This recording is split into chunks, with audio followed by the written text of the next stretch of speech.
वो कौन थी?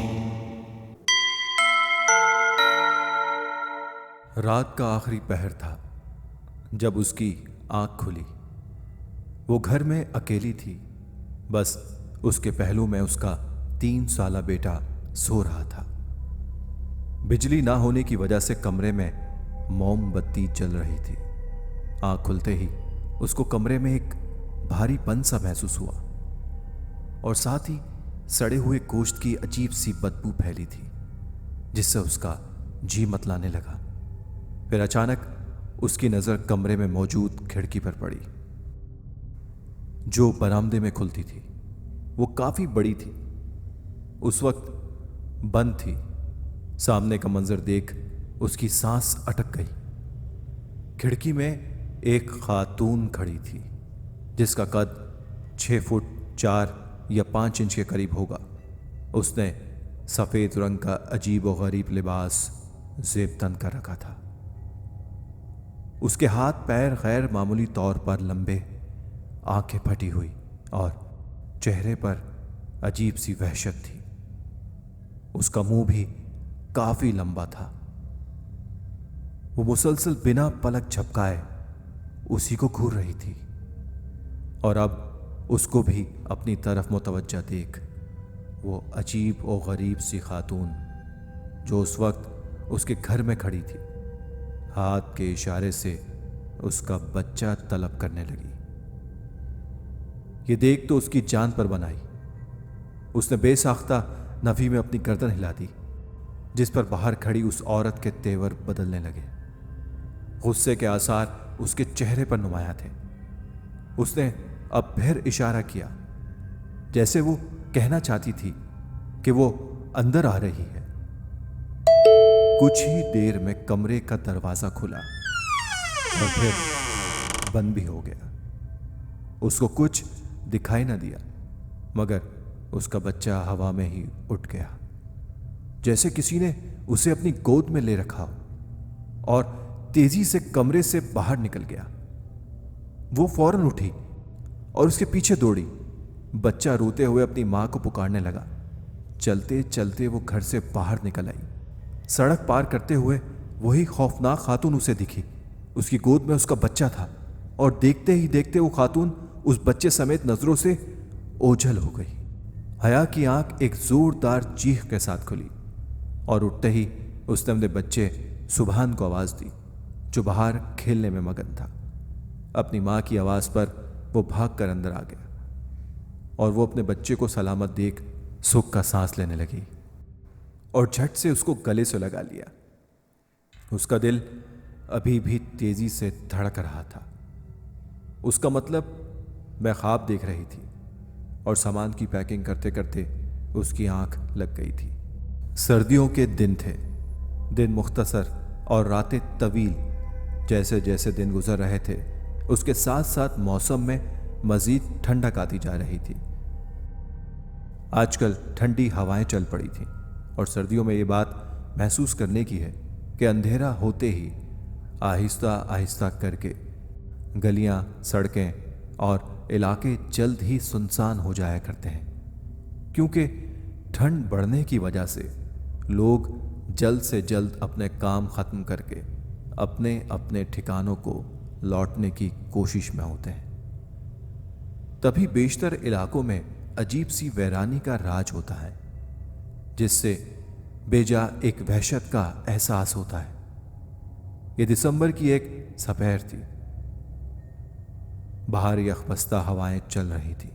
हया सामान की पैकिंग में मसरूफ थी और तकरीबन सारा सामान वो पैक कर चुकी थी, सिवाय कुछ चीजों के। हया सुबह से लगी हुई हो, जरा तो अपने आराम का ख्याल भी रखा करो। आसफा जमाल कमरे में दाखिल होती हुई बोली, जो कि उसकी सास थी। हया की एहसन से शादी माँ बाप की पसंद की थी और दोनों की शादी को 4 साल हो चुके थे। उनके घर में एहसन, उसके वालिदैन, हया और उनके 2 बच्चे थे, जिनमें से बेटे की उम्र तकरीबन 3 साल और बेटी 6 माह की थी। सब एक दूसरे से मोहब्बत करते थे और एक पुरसुकून जिंदगी बसर कर रहे थे। एहसन ने गाड़ी एक घर के आगे रोकी और वो लोग गाड़ी से उतरकर घर की जानिब बढ़े।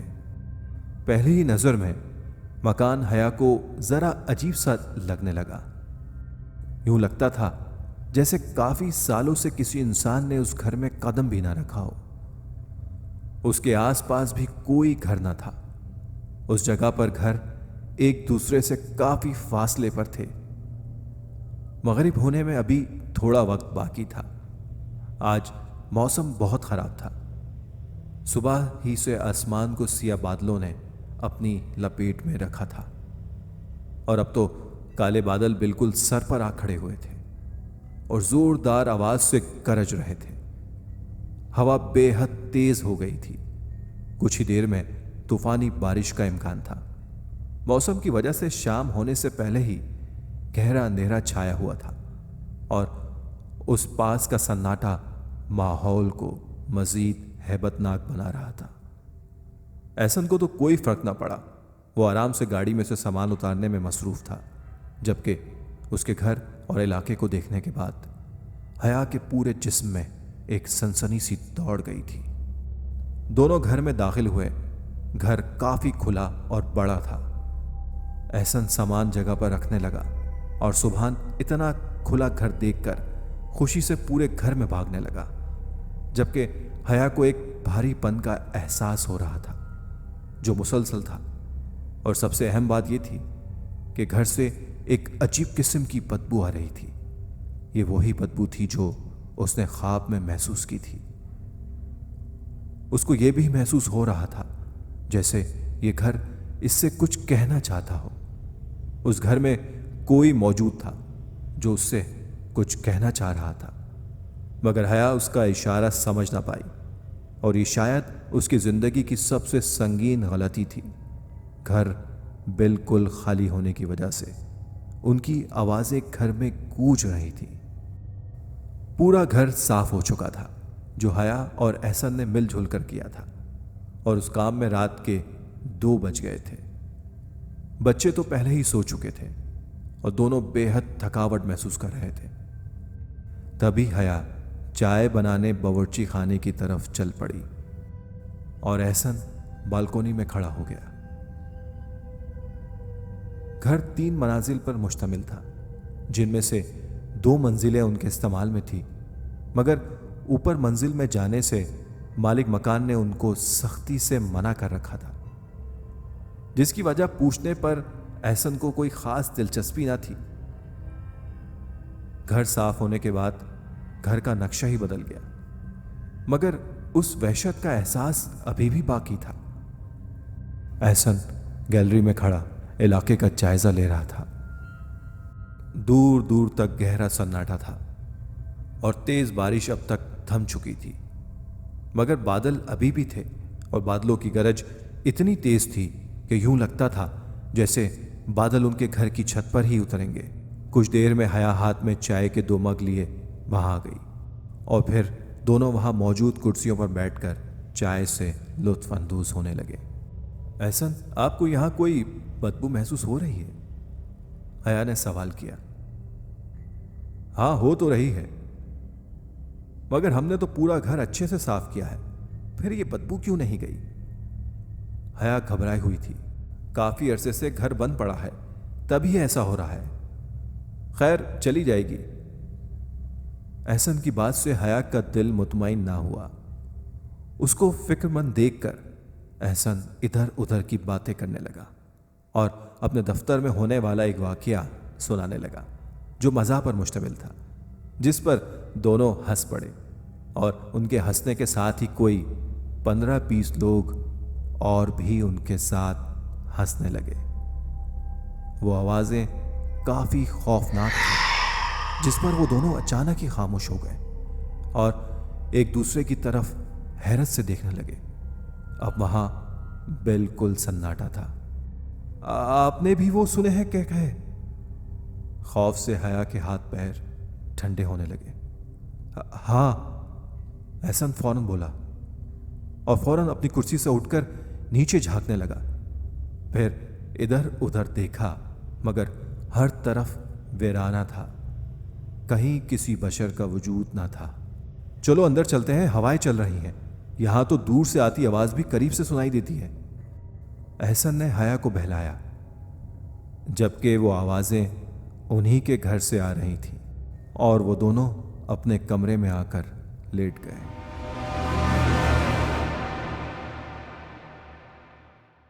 उन लोगों को यहां आए 2 दिन हो चुके थे, मगर उस दिन के बाद उनके साथ कोई गैर मामूली वाकया पेश नहीं आया था। रात के 1:30 बज रहे थे। आज एहसन को दफ्तर से आते आते काफी देर हो गई थी।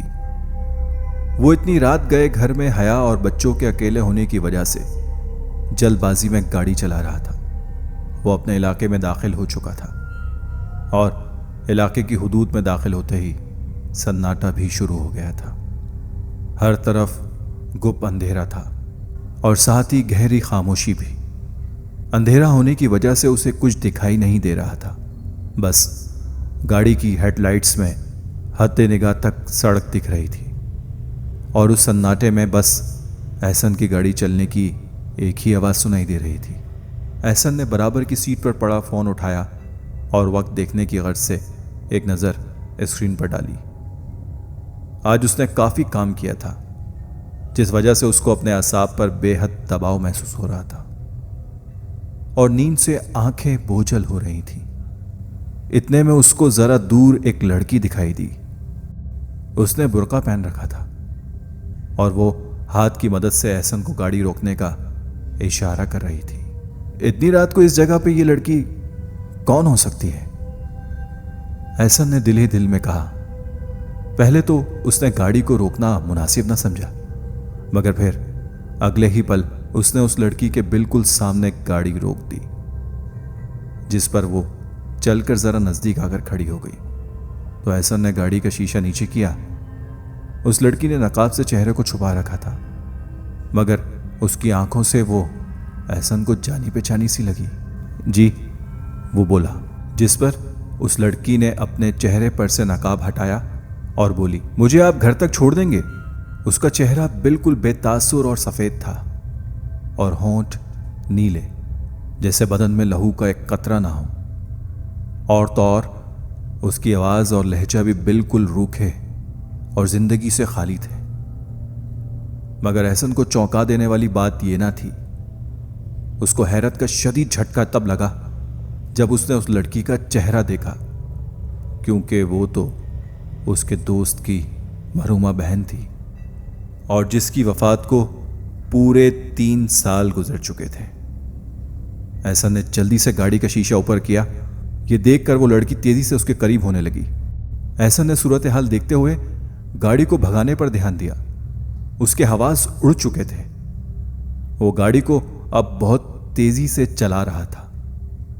ठंडे मौसम में भी वो पसीने से बिल्कुल भीग चुका था, जबकि बाहर से ठंडी हवा के झोंके मुसलसल अंदर आ रहे थे। रात के उस अंधेरे में भी हवा का शोर एक खौफनाक मंजर पेश कर रहा था। गाड़ी की रफ्तार निहायत तेज थी। अचानक एहसन को कुछ महसूस हुआ। उसने खिड़की की तरफ नजर की तो उसको अपना दिल डूबता हुआ महसूस हुआ। वो उसकी गाड़ी के साथ साथ भाग रही थी और खिड़की भी खुली थी। एहसन ने जल्दी से शीशा ऊपर किया और अपने हवास पर काबू रखने की पूरी कोशिश की। फिर उसको लगा जैसे पिछली सीट पर कोई बैठा हुआ है जो मुसलसल उसे घूर रहा है। माहौल में एक अजीब सा भारीपन पैदा हो गया था, मगर एहसन ने पीछे ना देखा। शायद पीछे मुड़कर देखने की उसमें खुद भी हिम्मत नहीं थी। उसकी हालत गैर होने लगी। आज तो उसको यूं लग रहा था जैसे ये रात उसकी जिंदगी की आखिरी रात होने वाली है। मगर फिर अचानक उसने कुछ आयत का विर्द करना शुरू कर दिया। आहिस्ता आहिस्ता करके यह एहसास कि वो लड़की इस गाड़ी में मौजूद है जाता रहा। इतने में उसका घर भी आ गया। क्या बात है एहसन, आप कुछ परेशान लग रहे हैं। तबीयत तो ठीक है ना आपकी? हया ने पसीने में शराबूर एहसन की तरफ पानी का गिलास बढ़ाते हुए कहा, मगर उसने कोई जवाब ना दिया। उसका जहन तो कहीं और ही था। सुने, क्या हुआ है आपको? हया ने उसके बराबर में बैठते हुए उसे झंझोड़ते हुए कहा। कुछ नहीं, मैं ठीक हूं, बच्चे सो गए? वो अपनी घबराहट पर काबू पाते हुए बोला। उसने हया को आज के हुए वाक़े के बारे में बताना मुनासिब नहीं समझा, क्योंकि एक तो इलाका वीरान, ऊपर से वो सारा दिन घर में अकेली हुआ करती है और छोटे बच्चों का साथ। एहसन को लगा कि वो अगर ऐसी बात हया से करेगा तो वो डर जाएगी, तभी वो उस बारे में कुछ ना बोला। खाना लगा दूं? नहीं, मुझे भूख नहीं है, मैं सोने जा रहा हूं। मगर ऐसे कैसे, कुछ तो खा लें। अरे नहीं, सच में मुझे भूख बिल्कुल भी नहीं है। मुझे अगर खाना खाना हुआ तो मैं खुद ले लूंगा, तुम भी आराम करो, वो बोला और उठकर अपने बिस्तर की जानिब बढ़ गया, जबकि हया हैरत से उसको जाता देख रही थी। सुभान, बेटा बहुत खेल लिया, अब अंदर आ जाओ, मगरिब होने वाली है। हया ने बावर्ची खाने से अपने बेटे को आवाज़ दी, जो बाहर सहन में खेल रहा था। इतने में बाहर का दरवाज़ा बजने लगा तो हया ने अपने हाथ साफ करते हुए दरवाज़ा खोला। वहीं सुभान साइकिल चला रहा था। हया ने दरवाज़ा खोला तो सामने एक लड़की को खड़ा पाया, जो बेहद खूबसूरत थी। बड़ी बड़ी आंखें, सफ़ेद रंग और चेहरे पर बला की मासूमियत थी।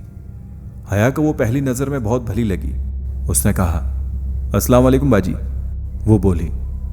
उसकी आवाज़ में एक खनक थी जो सुनने वाले के कानों में रस घोल देती है। वालेकुम अस्सलाम, आप कौन? जी मैं रचना, वो मुख्तसरन बोली। यह आपका नाम है? हया ने सवाल किया, क्योंकि आज से पहले उसने ऐसा नाम कभी नहीं सुना था। जिस पर उस लड़की ने अपनी गर्दन हिलाकर जवाब दिया, वो साहब को कोई काम वाली की ज़रूरत थी तो मैं इसलिए आई हूँ। हया ने कुछ दिन पहले एहसन से इस बारे में बात की थी कि वो किसी घरेलू मुलाजमा को रख लें। ओह अच्छा, मुलाजमा का सुनकर हया खुश हो गई। मुझे साहब ने ही भेजा है और कहा था कि मैं आपसे मिल लूँ। अगर आपको ठीक लगे तो मुझे आप आज से ही काम पर रख लें। हाँ ज़रूर, तुम अंदर आ जाओ। हया ने उसको अंदर आने का रास्ता दिया। वो घर के अंदर आ गई। जैसे ही उसने अंदर कदम रखा, हया की नज़र उसके पैरों पर पड़ी, जो बहुत ही प्यारे और नाजुक थे और उनके ऊपर मेहंदी भी लगी हुई थी। हया को वो कहीं से भी घरों में काम करने वाली नहीं लग रही थी। माशाल्लाह, कितना बड़ा घर है आप लोगों का। रचना ने चारों तरफ नजरें घुमाकर बोला, जिस पर हया बस मुस्कुरा दी और कहने लगी, आप बैठ जाओ।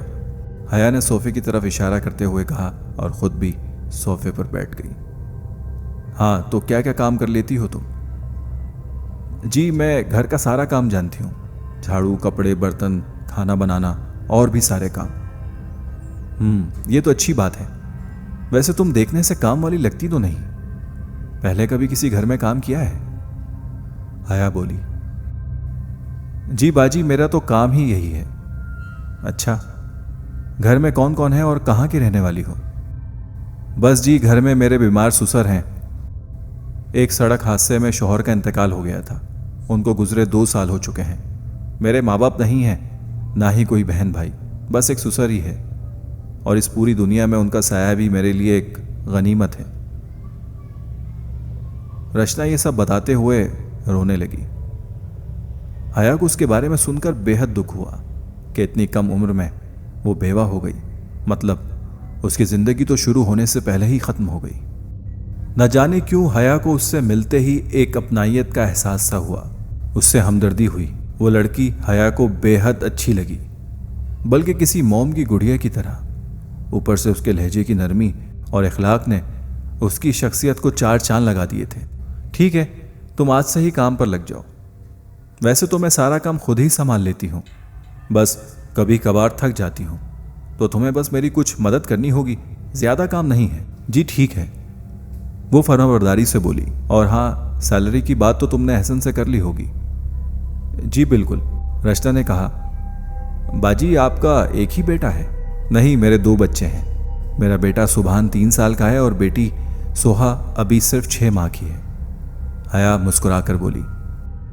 माशाल्लाह बाजी, रचना ने कहा। बाजी आप मुझे किचन दिखा दें, मैं आपके लिए अच्छी सी चाय बना कर लाती हूँ। हाँ, वो सामने है। हया ने बावर्ची खाने की तरफ इशारा किया तो रचना उस तरफ बढ़ गई। कुछ ही देर में हया के लिए वो चाय बना लाई। वाह, चाय तो बहुत अच्छी बना लेती हो तुम, हया ने चाय की एक चुस्की लेकर कहा। शुक्रिया, रचना ने मुस्कुराकर जवाब दिया। अचानक ही हया के सर में शदीद दर्द शुरू हो गया। तकलीफ की शिद्दत इतनी थी कि उसके लिए बर्दाश्त करना मुश्किल हो रहा था। आज से पहले कभी भी उसके सर में ऐसा दर्द नहीं उठा था। उसको तकलीफ से तड़पता देखकर रचना बेहद फिक्रमंद हो गई। बाजी, क्या हुआ है आपको? वो बोली। पता नहीं, सर में बहुत दर्द हो रहा है। मगर अचानक क्या हो गया आपको? रचना बोली। उसकी आवाज हया की समातों से टकराई तो जरूर, मगर उसको जवाब देने की अब हया में हिम्मत बाकी नहीं रही थी। वह नीम बेहोश सी हो गई थी। रचना को कुछ ना सूझा तो उसने सोफे पर पड़ा हया का फोन उठा लिया और उसमें एहसन का नंबर तलाश करने लगी। और एहसन का नंबर मिलने में उसको ज्यादा वक्त नहीं लगा था।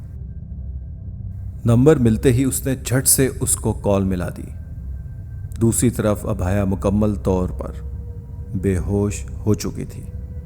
फोन रचना ने कान से लगा रखा था और उसकी नजरें मुसलसल हया के बेसुध जिस्म पर लगी हुई थी।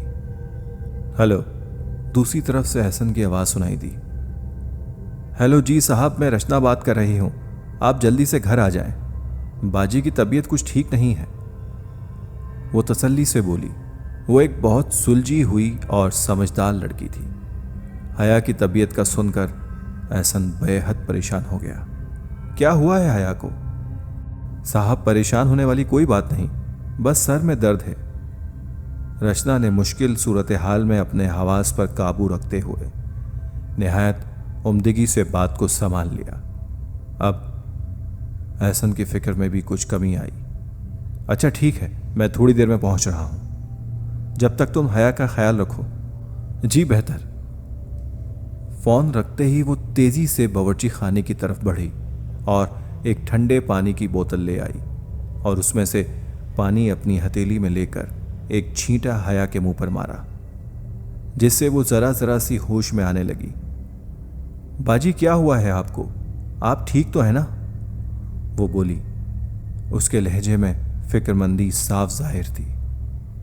जबकि हया ने आहिस्ता से अपनी आंखें खोली जो बिल्कुल सुर्ख अंगारा हो रही थी।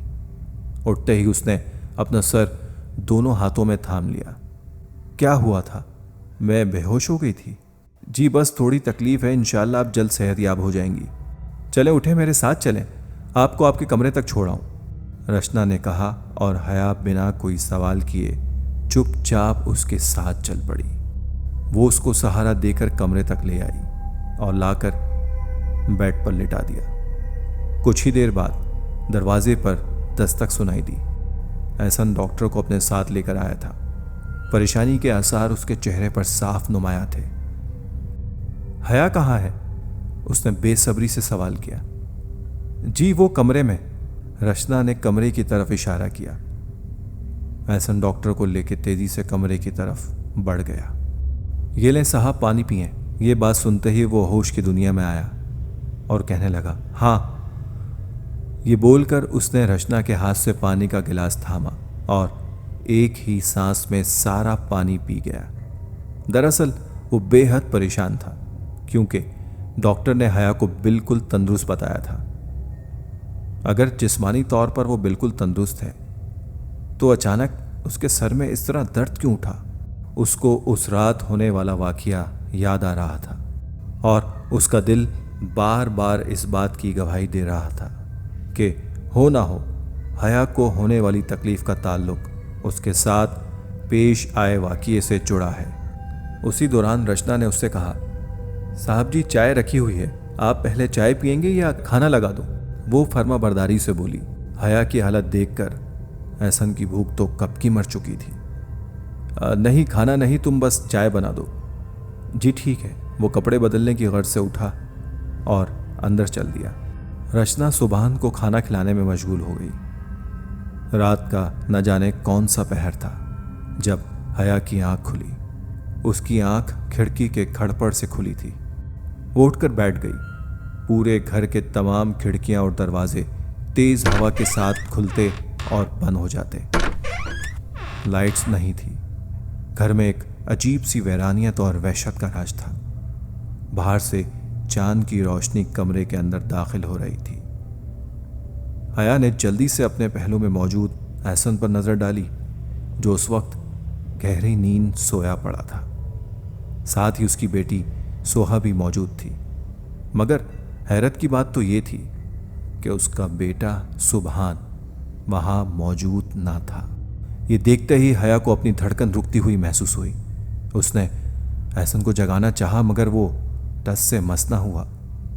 हया ने उसको झंझोड़ दिया और जगाने की हर मुमकिन कोशिश कर ली, मगर वो ना जागा। इसी दौरान हया को बाथरूम में से कतरा कतरा पानी गिरने की आवाज़ें सुनाई देने लगीं। पानी गिर तो कतरों की सूरत में रहा था, मगर हर तरफ गहरा सन्नाटा होने की वजह से पूरे घर में बस एक वही आवाज़ गूंजने लगी थी, और साथ ही किसी के गुनगुनाने की एक धीमी आवाज़ भी हया को सुनाई दी, जो कि उसी बाथरूम से आ रही थी। उस आवाज़ में बला की शैतानियत शामिल थी। वो उठी और हिम्मत करते हुए धीरे धीरे से कदम उठाकर बाथरूम की तरफ बढ़ने लगी। वो पूरी तरह से पसीने में भीग चुकी थी।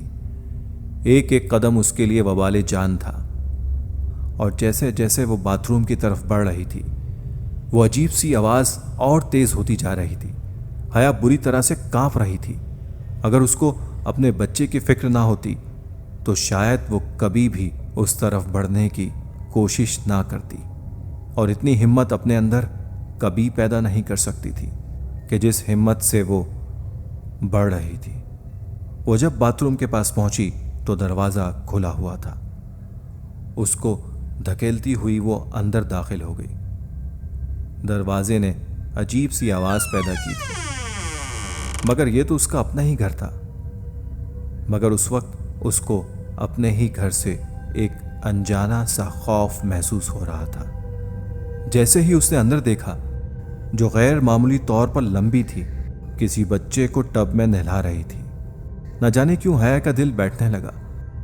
उसे महसूस हुआ, हो ना हो यह उसका बेटा सुबहान ही है। उस औरत का हुलिया बेहद हैबतनाक था। खुले बाल और पैरों का रुख हया की तरफ था।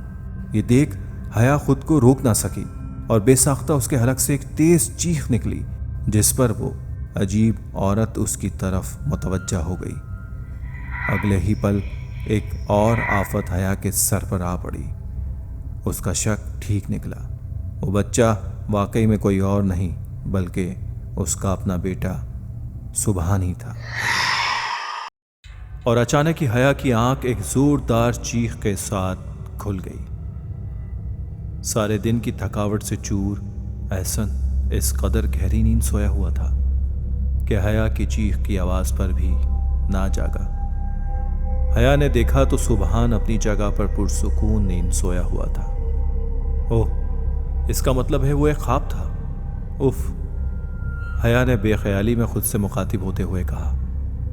मगर ना जाने क्यों हया को यह एहसास हो रहा था कि कुछ देर पहले जो भी उसके साथ हुआ है वो सब हकीकत था। मुझे नहीं ढूंढ सकती हैं आप आंटी। सुबहान के जोरदार के कहों से घर का आंगन गूंज रहा था। जब से रचना उनके घर मुलाजमत करने लगी थी, अपने सलीके और खुश अखलाकी से उसने सबका दिल तो जीत लिया था, मगर सुबहान की जिंदगी का वो एक अहम हिस्सा बन गई थी। वो उसे इतनी मोहब्बत देती थी कि वो रचना का करविदा हो गया था। तो दूसरी तरफ रचना भी उन्हीं चंद दिनों में उस बच्चे से ऐसी जुड़ी कि यूं लगता था जैसे वो उनके यहाँ सिर्फ सुबहान की मोहब्बत में ही आती है। हमने तो ढूंढ लिया हमारे शहजादे को। रचना दरख्त के पीछे छुपे सुबहान को प्यार से अपनी बाहों में लेते हुए बोली और साथ ही खिलखिलाकर हंसी थी। उसकी हंसी इतनी दिल फरेब थी कि मानो जब वो हंसती तो बरसों बाहर आ जाती। हया सामने बैठी सब्जी काटते हुए उन दोनों की हरकतों से लुत्फानंदोज हो रही थी। सुभान बेटा, बहुत खेल लिया, अब चलो अंदर आ जाओ, मगरिब होने वाली है। हया ने सुभान को बावर्ची खाने से आवाज दी, जो घर के सहन में खेल रहा था। शाम से ही लाइट्स नहीं थी। सुभान की तरफ से कोई जवाब ना पाकर हया खुद ही उसको लेने चल दी। उसका दिल घबरा सा रहा था। रचना, तुम ये चावल चढ़ा दो, मैं जरा सुभान को देख। जब उसने पलटकर देखा तो रचना को मौजूद ना पाकर उसका जुमला अधूरा ही रह गया। ये कहाँ गई? अभी तो यहीं थी। अचानक उसको लगा जैसे सुभान किसी खतरे में है, तो वो दौड़ती हुई सहन की तरफ गई और सामने का मंजर देख उसकी जान हलक में आ गई। सुभान बेख्याली में चलता हुआ टैंक की तरफ बढ़ रहा था। फासला बस एक कदम का ही था कि हया ने लपक कर उसको थाम लिया। बेटा, ये क्या कर रहे हो? आपने देखा नहीं टैंक खुला हुआ है? हया ने सुभान को सीने से लगाकर बेसब्री से सवाल किया, मगर सुभान कुछ ना बोला और अजीब नजरों से अपनी मां को घूरने लगा। उसकी नजर में हया के लिए इंतहा की नफरत थी, जिसको हया ने बखूबी महसूस कर लिया था, और वो बुरी तरह घबरा गई थी। सुभान ने उस दौरान एक पल के लिए भी अपनी आंखें नहीं झपकाई थी और उसकी आंखों से अजीब सी वहशत झलक रही थी। हया को खौफ महसूस होने लगा, क्योंकि ऐसा नबी घर पर मौजूद ना था। उसने सुभान को गोद में लिया और तेजी से अंदर की तरफ बढ़ गई, ये सोचे बिना कि रचना यूं अचानक कहाँ गायब हो गई और टैंक का वजनी ढक्कन आखिर किसने खोला। बाकी के पूरे घर में अंधेरा था, बस उस कमरे में मोमबत्ती रोशन थी। हया ने सुभान को बिस्तर पर लाकर लिटाया। वो बच्चा गैर मामूली सी हालत में आ चुका था। उसके हाथ पैर बिल्कुल सीधे हो चुके थे और अब तक उसने एक बार भी अपनी पलकें नहीं झपकाई थी और वो मुसलसल खला में किसी नुक्ते को घूर रहा था। हया ने उसको पुकारा, उससे बात करना चाहिए, मगर वो तो जैसे किसी और ही दुनिया में था। हर तरफ गहरी खामोशी थी और सुभान की ऐसी हालत देखकर हया बुरी तरह से घबराई हुई थी। बिजली ना होने की वजह से उसके फ़ोन में इतना चार्ज भी नहीं था कि वो एहसन को मुतला कर सकती। सुभान को हिला जुलाकर मुखातिब करने की कोशिश कर रही थी, मगर सुभान के चेहरे पर एक तासुर आता और जाता। हया बेबसी से आंसू बहाने लगी और अचानक उसके कंधे पर किसी ने हाथ रखा तो वो उछल गई। क्या हुआ बाजी, आप इतनी घबराई हुई क्यों हैं? रचना की खूबसूरत आवाज हया की समाज से टकराई। रचना, देखो मेरे सुभान को क्या हो गया है, वो बामुश्किल ही बोल पाई। हया की बात मुकम्मल होने से पहले ही रचना सुभान की तरफ मुतवज्जह हो चुकी थी। या अल्लाह खैर, इसको क्या हो गया बाजी, ये क्या हालत हो गई है इसकी? रचना की आवाज में फिक्र साफ जाहिर थी, मगर हया का दिल मुसलसल रचना के खिलाफ गवाही दे रहा था। रचना ने सुभान के माथे को छुआ तो वो बुखार से बुरी तरह तप रहा था। इसको तो तेज बुखार हो रहा है, हटो मैं खुद देख लूंगी, तुम जाओ किचन में। हया ने बहाना बनाकर रचना को कमरे से बाहर निकालना चाहा, क्योंकि उसकी मौजूदगी से हया माहौल पर एक अजीब सा भारीपन महसूस कर रही थी। मगर बाजी सुभान, रचना को सुभान से गैर मामूली तौर पर गहरा लगाव था। उसकी आंखों में आंसू थे। हया यह सब कुछ नज़रअंदाज कर रही थी, क्योंकि उस वक्त वो अपने बच्चे को रचना से दूर रखने में ही बेहतरी समझ रही थी। मैं देख लूंगी सुभान को, तुम जाओ। हया बिना उससे नजरें मिलाए बोली। कुछ देर तो रचना खड़ी उसको घूरती रही, मगर फिर तेजी से कमरे से निकल गई। उसके जाते ही हया ने कुछ आयत का विर्द शुरू कर दिया और सुभान पर दम करने लगी।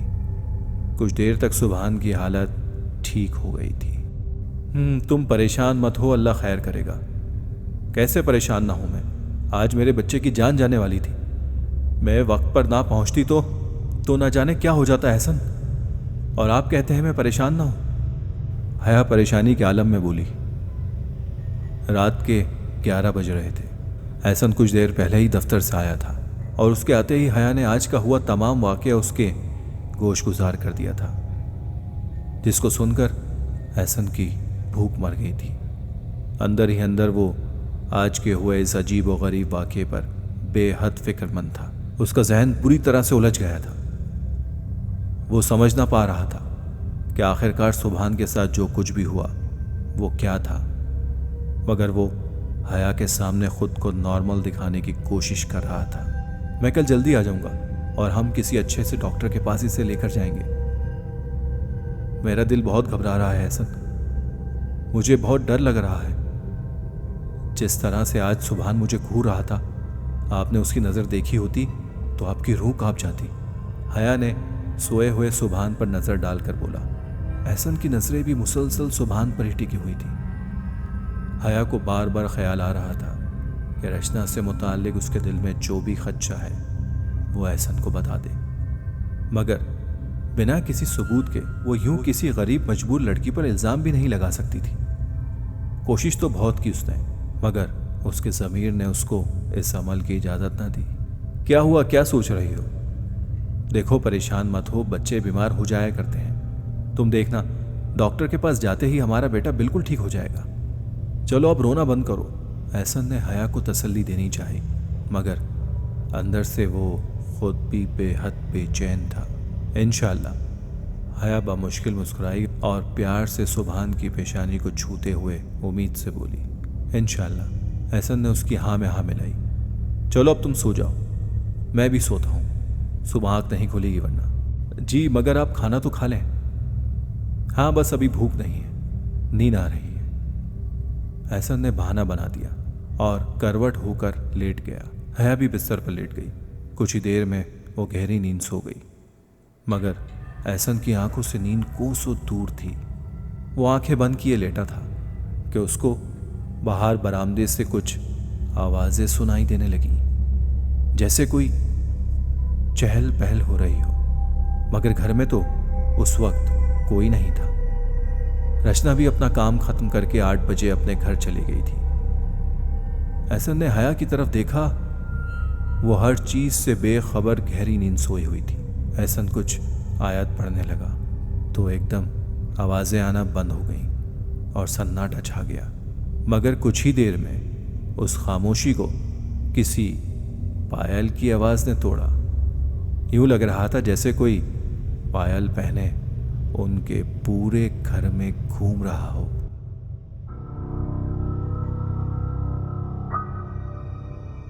इस गहरे सुकूत में किसी के चलने और पायल के छनकने की आवाज वाज़े तौर पर सुनाई दे रही थी। इसके साथ अब किसी औरत के रोने की आवाज आने लगी। यूं मालूम होता था जैसे ये आवाज घर के सहन से आ रही है। बहुत तकलीफ थी उस आवाज में। एहसन का तो कलेजा मुंह को आने लगा। खौफ से हाथ पैर ठंडे पड़ने लगे। उसने जल्दी से सूरतों का विर्द शुरू कर दिया, मगर वो आवाज़ काफ़ी देर आने के बाद बंद हो गई थी। हया की आंख दोपहर के 12 बजे खुली थी। दरअसल वो एहसन को दफ्तर भेज देने के बाद से फिर सो गई थी। जैसे ही उसकी आंख खुली थी, उसने फौरन सुभान पर नज़र डाली, मगर वो अपनी जगह मौजूद ना था। हया घबरा गई और तेजी से बाहर को लपकी। सुभान, बेटा कहाँ हो? सुभान। वो बेचैनी से मुसलसल अपने बेटे को पुकार रही थी कि अचानक उसकी नज़र छत पर पड़ी। उसके पैरों तले ज़मीन निकल गई जब उसने सुभान को छत के बिल्कुल किनारे पर देखा और वो चलते हुए मजीद आगे बढ़ रहा था। बस कुछ ही कदम पर छत खत्म होने वाली थी, जिसके नतीजे में वो नीचे गिरता। हया एक पल के लिए भी देर किए बिना सीढ़ी की तरफ दौड़ी और जल्दी से सुभान के पास पहुंची और उसको बाजू से पकड़ते हुए आगे से बढ़ने से रोका और बेख्तियार उसके मुंह पर एक थप्पड़ दे मारा। मना किया था ना मैंने आपको, मुझसे पूछे बगैर यहाँ नहीं आना। फिर क्यों नहीं सुनते आप किसी की बात? हया का रवैया देखकर वो रोने लगा। उसको रोता देखकर हया को अपने किए पर बेहद अफसोस होने लगा। उसने प्यार से सुभान के गाल को छूते हुए गले से लगा लिया। किसने बोला था आपको कि आप यहाँ आओ? चलो नीचे आओ। आंटी ने। सुभान ने मासूमियत से नीचे की तरफ इशारा कर दिया। हया ने झट से उसके किए इशारे की सिमत में देखा तो हिलकर रह गई। नीचे उसी जगह रचना खड़ी थी और ये मंजर देख हया का शक यकीन में बदल गया। इसका मतलब मैं रचना के बारे में जो कुछ भी सोच रही थी वो गलत नहीं था। हया ने सुभान को साथ लिया और तेजी से जीना उतरती हुई अपने कमरे की तरफ चल दी। सुभान को कमरे में छोड़कर वो एक बार फिर कमरे से बाहर निकली। उसके हाथ में कुछ रकम थी जो उसने रचना को थमाई और कहा, ये लो पकड़ो, तुम्हारी मेहनत से बढ़कर ही है। अब निकलो यहां से और दोबारा कभी अपनी शक्ल नहीं दिखाना, वरना वो हाल करूंगी कि सारी जिंदगी याद रखोगी, समझी? हया तल्ख लहजा इख्तियार करते हुए बोली। मगर यूं अचानक क्या हुआ है? आखिर बात क्या है बाजी? मैंने ऐसा क्या कर दिया? रचना कुछ ना समझ आने के अंदाज में बोली। इतना कुछ हो गया और आगे से भोली बनती हो? मुझे बहस नहीं करनी तुमसे, तुम निकलो अभी के अभी। ये बोलते हुए हया उसकी नाजुक कलाई से पकड़कर उसको दरवाजे तक ले जाने लगी। बाजी, मैं ये नौकरी नहीं छोड़ सकती। भले आप मुझे ये पैसे ना दें, मैं बिना उजरत के आपका सारा काम करूंगी, मगर मुझे यूं अपने घर से दूर ना करें। रचना की आंखें नम हो गई। उसके बोले हुए अल्फाज पर हया एक पल को रुक गई और बगौर उसके चेहरे की तरफ देखने लगी और कहा, क्यों? ऐसी कौन सी बात है मेरे घर में जो तुम बिना पैसे के भी काम करने को तैयार हो? हया ने तल्ख लहजे से सवाल किया। रचना ने जवाब दिया, सुभान। जिस पर रचना गर्दन झुकाकर बोली, आपका बेटा सुभान मेरे दिल के बेहद करीब है। मुझे उससे मोहब्बत हो गई है। मैं उस बच्चे के बगैर अब नहीं रह सकती। खुदा के लिए मुझे उससे दूर ना कीजिए। रचना ने रोते हुए अपने हाथ जोड़ लिए, मगर हया ने उसकी ना सुनी। उसे बस अपने बच्चे को हर मुसीबत से बचाना था, जो कि वो कर रही थी। रचना रोती रही, गिड़गिड़ाती रही, मगर हया ने उसकी एक ना सुनी और उसको घर से निकालकर बाहर कर दिया। शामी से सुभान की तबीयत बेहद खराब थी। जब से हया ने रचना को घर से और नौकरी से निकाला था, उसके 1 घंटे बाद से सुभान की हालत बहुत खराब थी। वो बेहोश हो चुका था। बेहोश क्या था, वो तो बस किसी लाश की सूरत बिस्तर से ऐसा जा लगा था कि होश में आने का नाम ही नहीं ले रहा था। बस उसकी सांसें चल रही थी। हया ने रो रो कर खुद को हलकान कर डाला था। एहसन भी बेहद परेशान था। वो समझ ही नहीं पा रहा था कि सुभान को आखिर हुआ क्या है। डॉक्टर ने सुभान को ताकत की ड्रिप लगा दी। उसके बावजूद भी वो होश में ना आया था, तो डॉक्टर ने उसको कल फिर से लाने का मशवरा दे दिया था। मगर आज की रात एहसन और हया पर बहुत भारी थी। रात के 2 बज रहे थे। कमरे की लाइट्स जल रही थी। सुभान बिस्तर पर दराज था और उसके वालिदैन उसके पास बैठे थे। नींद उन दोनों की आंखों से कोसों दूर थी। हया, सो जाओ प्लीज। तुमने ठीक से कुछ खाया भी नहीं। कम से कम नींद का तो ख्याल करो अपनी। मुझे नींद नहीं आ रही, आप सो जाएं। हया अपनी आंखों से आंसू पोंछती हुई बोली। अगर तुम अपना ही ख्याल नहीं रख सकोगी तो सुभान का ख्याल कैसे रखोगी? और इसका ख्याल नहीं रखोगी तो वो ठीक कैसे होगा? एहसन ने हया से कहा। तो हया बेसाख्ता उसके सीने से लग गई और फूट फूट कर रोने लगी। रोने का दिल तो एहसन का भी बहुत चाह रहा था, मगर वो मजबूर था और हया को तसल्ली देने लगा। हया गहरी नींद सो रही थी कि अचानक उसको अपने पैरों पर कुछ रेंगता हुआ महसूस हुआ। वो फौरन उठकर बैठ गई। जैसे ही वो नींद से जागी थी तो हैरान रह गई। ये क्या? ये इसका घर था ही नहीं और वो किसी अनजान घर में मौजूद थी, जहां मध्यम सी कोई रोशनी चल रही थी, जिसमें वो बामुश्किल ही कुछ याद कर पा रही थी।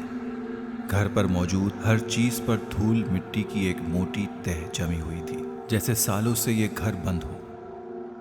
मगर हया का ध्यान इन सब बातों की बजाय सामने मौजूद दरवाजे पर था, जो थोड़ा सा खुला हुआ था। और वहां से कोई अंदर झांक रहा था। ये देखकर हया का खून खुश्क हो गया, मगर अगले ही पल वो चीज गायब हो चुकी थी। कुछ ही देर गुजरी थी कि सुबहान की दर्दनाक चीख सुनाई, जिस पर हया तड़प गई और बिना किसी चीज की परवाह किए हुए दौड़ती हुई बाहर को गई। यह खुला हॉल था और हर तरफ कदीम जमाने का साजो सामान मौजूद था। देखने से लगता था जैसे वो 100 या 200 साल पीछे चली आई है। हया बेचैनी से सुबहान को ढूंढने लगी, मगर उसको वो कहीं नहीं दिखाई दिया। मगर अचानक उसको अपने पीछे कोई आहट सी महसूस होने लगी। उसने फौरन पलटकर देखा तो उसकी ऊपर की सांस ऊपर और नीचे की नीचे ही रह गई थी। वो एक वजूद था जिसने कफन को अपने पूरे जिस्म पर लपेट रखा था, किसी जानवर की तरह चल रहा था। हया ये मंजर देख ही रही थी कि उसी वक्त उसको अपने बेटे सुबहान की चीख एक बार फिर सुनाई दी, और जिस जगह से सुबहान की तकलीफ से भरी पुकार आ रही थी, उस अजीब व गरीब मखलूक का रुख उसी जानिब था। हया मजबूरन उसके पीछे दौड़ी। जैसे ही उसने एक कदम अपने बेटे तक पहुंचने की खातिर बढ़ाया, उसका कदम मानो 100 किलो भारी हो गया था। हया बड़ी मुश्किल से चलती हुई उस तरफ बढ़ रही थी कि जहां पर उसको सुबहान के होने का खदशा था, और उसका खदशा ठीक था। सुबहान वहीं मौजूद था, मगर उसके आसपास आग जल रही थी, जिसके बीच सुबहान बैठा पूरी तरह से रो रहा था। जरा गौर करने पर पता चला इस कमरे में एक औरत जिसका कद छत को छू रहा था, इधर से उधर चक्कर काट रही थी। हया अपने बेटे को उस अजियत से बचाने की खातिर तड़प उठी थी और उसको बचाने और यहाँ से ले जाने की खातिर आगे बढ़ी, जो कि एक नामुमकिन काम था। फिर भी वो हार मानने वाली कहाँ थी। इतने में आग के एक शोले ने उसके दुपट्टे को अपनी लपेट में ले लिया था और देखते ही देखते आग भड़कने लगी। तो वो भागती हुई बाहर को दौड़ी और आग बुझाने की कोशिश करने लगी कि अचानक ही उसकी आंख खुल गई और उसने खुद को अपने कमरे में पाया। आंख खुलते ही उसने सुबहान को पुकारा तो सामने सोफे पर बैठा एहसन फौरन ही भागकर उसके पास आया और पूछने लगा, क्या हुआ? कोई बुरा ख्वाब देखा क्या? उसने सवाल किया। ख्वाब? मैं कोई ख्वाब देख रही थी एहसन, हया घबरा कर बोली। हाँ, परेशान मत हो, कोई बुरा ख्वाब होगा। ये लो पानी पियो। एहसन ने पानी का गिलास उसकी तरफ बढ़ाकर कहा, जिसको वो एक ही सांस में पी गई। चलो अब लेट जाओ, कुछ नहीं हुआ। वो सुबहान कहाँ है? कुछ नहीं हुआ सुबहान को, कल तक इंशाल्लाह हमारा बेटा बिल्कुल सही हो जाएगा। एहसन ने पुरुमीद लहजे में उससे कहा, लेकिन हया का दिल इस बात को तस्लीम नहीं कर रहा था। वो खामोश हो गई। इतने में एहसन का फ़ोन फिर से बजा तो वो फ़ोन को कान से लगाए बाहर की तरफ चल दिया। हया ने एक नज़र अपने बेटी की तरफ देखा, जिसका चेहरा सुर्ख हो रहा था। फिर वो अपने मुंह पर पानी का एक छींटा मारने की गर्ज से बिस्तर से उठने लगी तो उसकी नज़र अपनी कमीज़ के दामन पर पड़ी, जो थोड़ा सा जला हुआ था। देखकर तो उसका सर पूरी तरह से चकरा गया और अगले ही पल उसको समझ आ गया कि सुबहान कहाँ है। वो अपना सर पकड़े फूट फूट कर रोने लगी। उसने फिर एहसन को चिल्लाकर बुलाया। एहसन जल्दी से कमरे में दाखिल हुआ और पूछने लगा, क्या हुआ है? वो बेताबी से बोला, एहसन, सुबहान को डॉक्टर ठीक नहीं कर सकता, डॉक्टर ठीक नहीं कर सकता इसको। क्या मतलब है तुम्हारा? ये कैसी बातें कर रही हो? मैं ठीक कह रही हूँ, क्योंकि मुझे पता है सुबहान बज़ाहिर तो हमारे सामने है, मगर वो कहीं और भी है। क्या कहना चाहती हो तुम? सुबहान अगर यहाँ नहीं है तो फिर कहाँ है? एहसन बोला तो हया ने उसको तमाम सूरत हाल से आगाह कर दिया। तो एहसन गहरी सोच में डूब गया। उसे किसी बात पर यकीन नहीं आ रहा था। ऐसी किसी बात पर यकीन करना उसके लिए मुश्किल था तो सही, मगर बच्चे की सलामती की खातिर वो कुछ भी करने को तैयार था। उसने कहा, तुम फिक्र मत करो, मैंने अपने दोस्त से इस बारे में बात की है।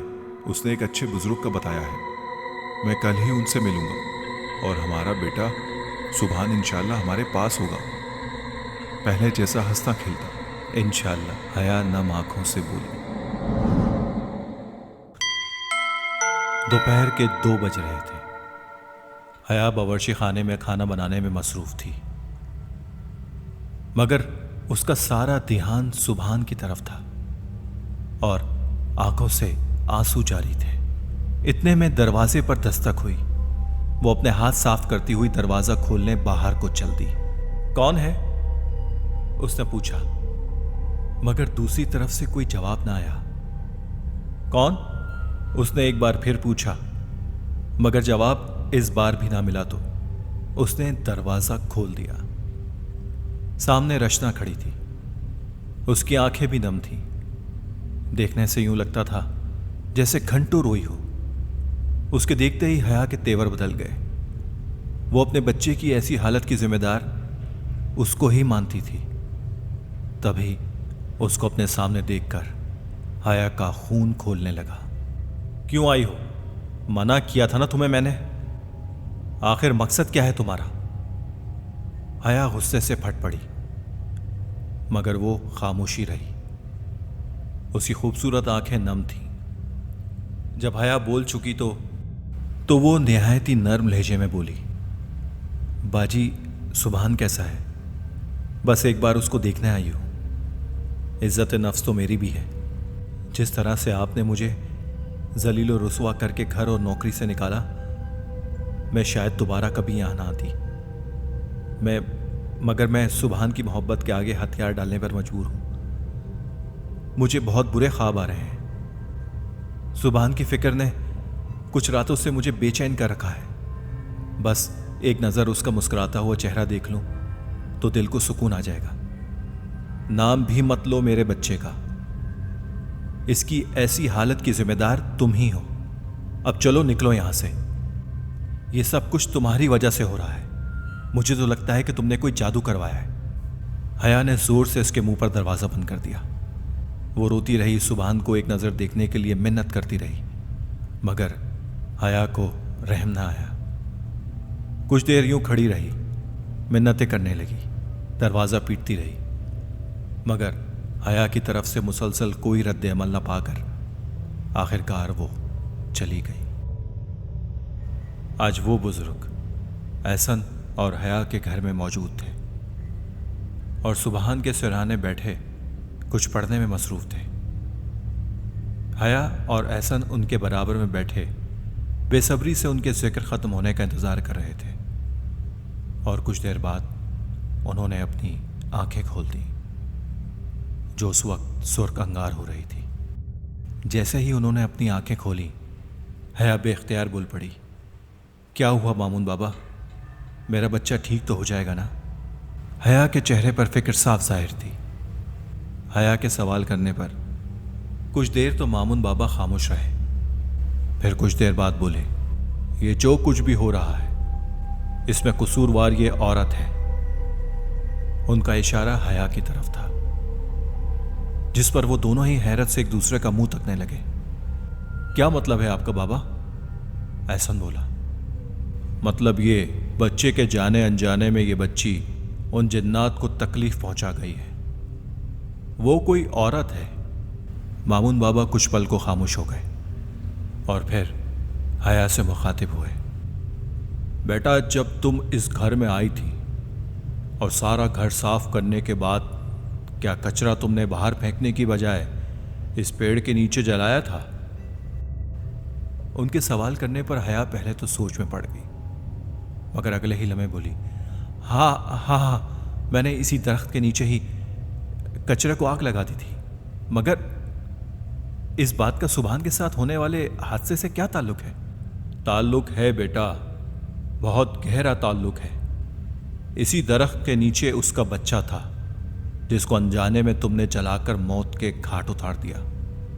बस इसीलिए वो तुम्हारे बेटे को तड़पा तड़पा कर मारना चाहती है, वो भी तुम्हारी नजरों के सामने। मामून बाबा के मुंह से निकले अल्फाज ने उन दोनों के दिलों पर कयामत बर्पा कर दी थी। मगर फिक्र ना करो बेटा, सब कुछ ठीक हो जाएगा। यह सुनकर हया रोने लगी। मेरे बेटे को मुसीबत से बचाने का क्या रास्ता है मामून बाबा? एहसन बोला, देखो बेटा, बस इतना कहूंगा कि वो लोग जान का बदला जान लेंगे, मगर जिंदगी मौत का फैसला तो अल्लाह के हाथ में है। आगे तुम समझदार हो। मैं कुछ वजीफे बता रहा हूं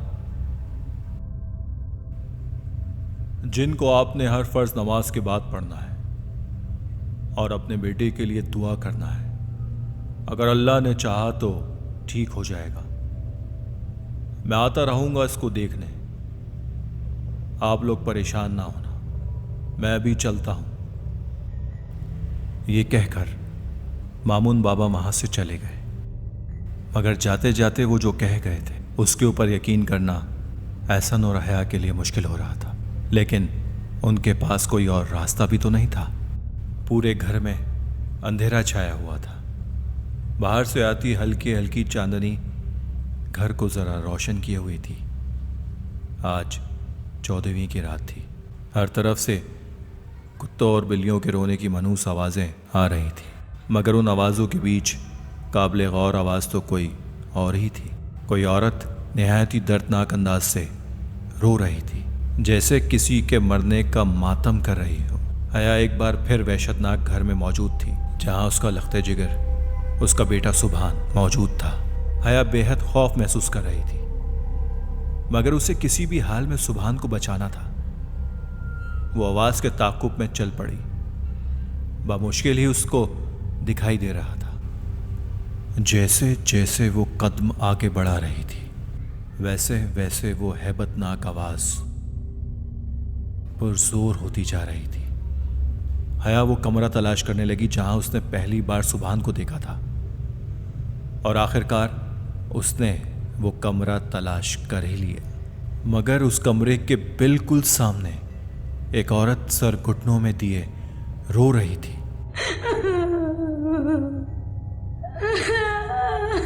सिसक रही थी।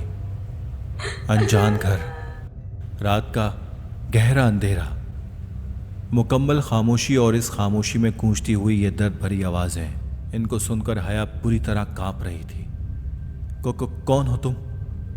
हया ने हिम्मत करते हुए उससे सवाल किया, जिस पर उसने कुछ रद्द अमल न किया और इसी तरह रोती रही। मेरा बेटा कहाँ है? हया ने एक और सवाल कर डाला, जिस पर उसकी आवाजें बदलने लगी। यूं लग रहा था जैसे वो गुस्से में आ चुकी है। वो निहायत ही बुरी तरह से बिना सर उठाए हुर्राने लगी। हया इस तरह देखकर उसको बहुत ज्यादा डरने लगी। वो भाग जाना चाहती थी, मगर उसके बेटे की मोहब्बत ने उसको भागने नहीं दिया। जहां मेरा बेटा गया, तेरे बेटे को भी वहीं पहुंचा के दम लूंगी। इस बार वो हया से मुखातिब हुई। इससे पहले हया कुछ बोलती, उस कमरे का दरवाजा एक अजीब सी आवाज के साथ खुला। वो अजीब और गरीब मखलूक हाथों के बल चलती हुई अंदर को दाखिल हुई। हया भी उस औरत के पीछे चलती तो क्या देखती है? वो औरत सुभान को बालों से पकड़कर घसीटते हुए ले जा रही है। हया उसके पीछे भागने लगी, मगर उसका वजूद जैसे बहुत ज्यादा भारी हो गया। एक एक कदम बेहद वजनी हो चुका था। फिर अचानक ही मंजर बदल गया।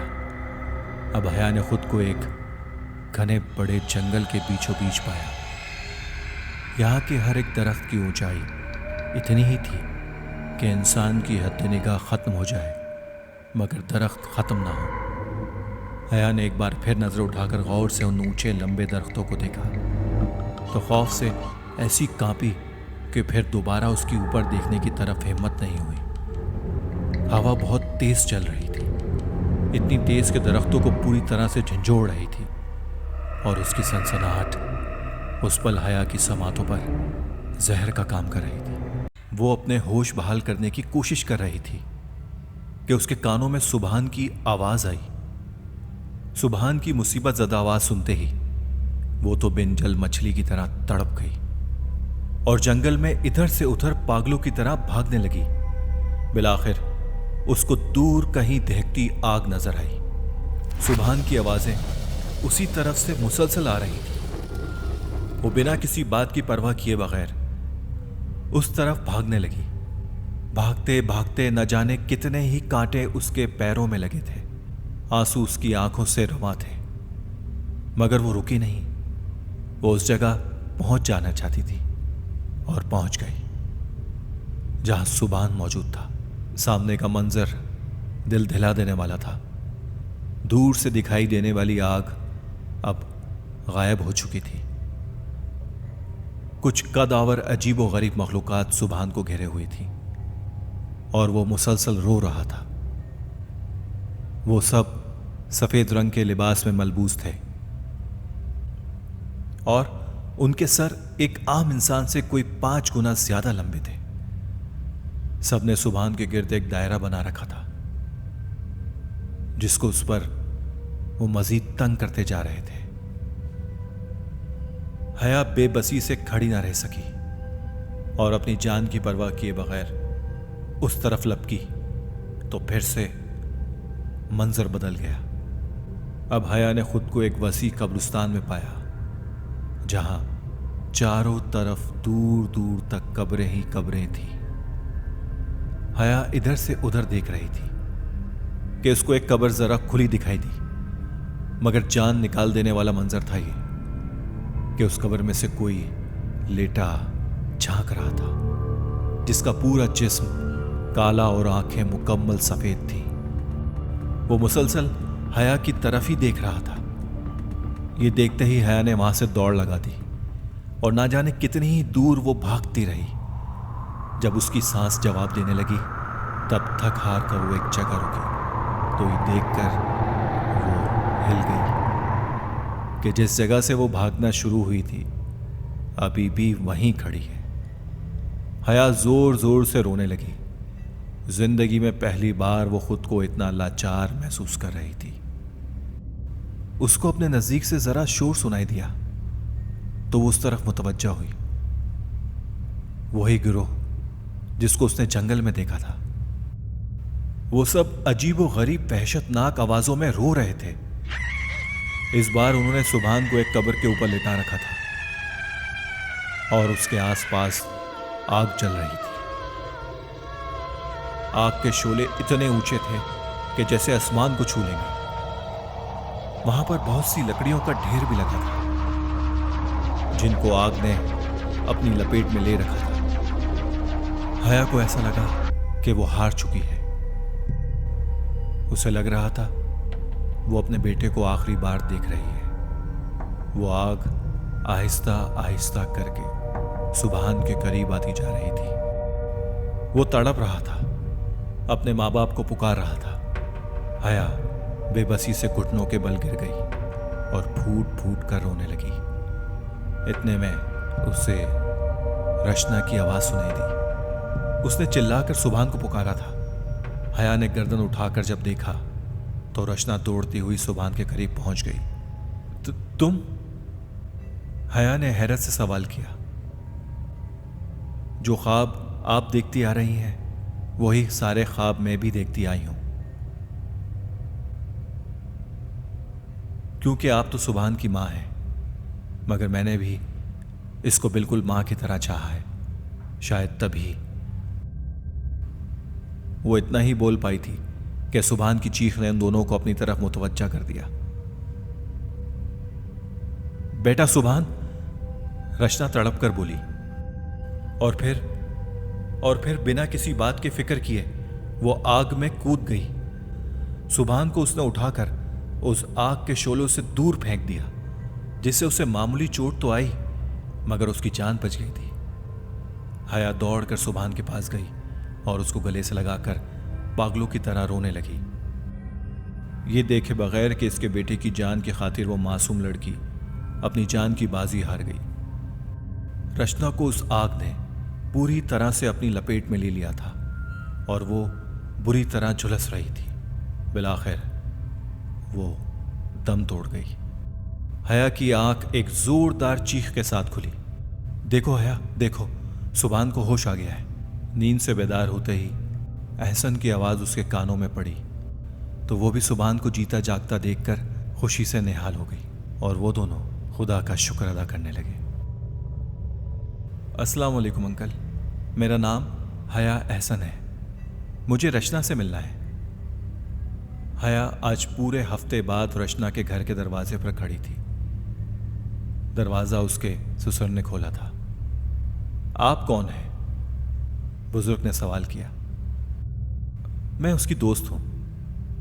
अंदर आ जाओ बेटा, वो बोले और हया को आने का रास्ता दिया। घर में 2 ही कमरे थे और टूटा फूटा कुछ सामान था। हया को बिठाकर वो बुजुर्ग अंदर चले गए।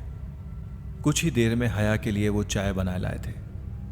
अरे इस तकल्लुफ की कोई जरूरत नहीं थी अंकल, मैं तो बस रचना से मिलने आई थी। मगर आप उससे कैसे मिलेंगी? उसका तो पिछले हफ्ते ही इंतकाल हो गया है। बुजुर्ग बोले तो उनकी आंखों में आंसू आ गए, मगर हया के दिलो दिमाग पर बिजलियां गिर गईं। ये बात सुनकर हया को बिल्कुल भी यकीन नहीं हुआ। फिर वो खुद को संभालते हुए बोली, मगर कैसे? खुदा जानता है बेटा, बस रात को मुझे दवा देकर अपने कमरे में जाकर लेटी। सुबह मेरी आंख धुएं से खुली तो मैं दौड़कर कमरे में गया। कमरे को आग लग चुकी थी, हर चीज राख हो चुकी थी, साथ ही मेरी बहू भी। देखो वो रहा कमरा। उन्होंने सामने की तरफ इशारा किया तो हया को आग से जला एक कमरा दिखाई दिया जो काला सिया हो चुका था। बेचारी बहुत ही बदनसीब थी। बचपन में माँ बाप गुजर गए। आज से 3 साल पहले एक बेटा हुआ था जो पैदा होने के 2 माह बाद ही गुजर गया। सुभान था उसका नाम, और फिर जवानी ही में बेवा हो गई। और अब वो बुजुर्ग अपना जुमला अधूरा छोड़े रोने लगे। हया के कान साए साए करने लगे थे। वो सब कुछ समझ गई थी जो वो ठीक वक्त पर ना समझ सकी थी। रचना वाकई में एक अच्छी लड़की थी। सुभान में वो अपने मरहूम बेटे को ढूंढती थी, क्योंकि अगर वो जिंदा होता तो सुभानी का हम उम्र और हम नाम होता। हया की आंखों से आंसू जारी थे और वो मुर्दा कदमों से चलती, पछतावे और शर्मिंदगी का बोझ लिए अपने घर की तरफ चलती थी।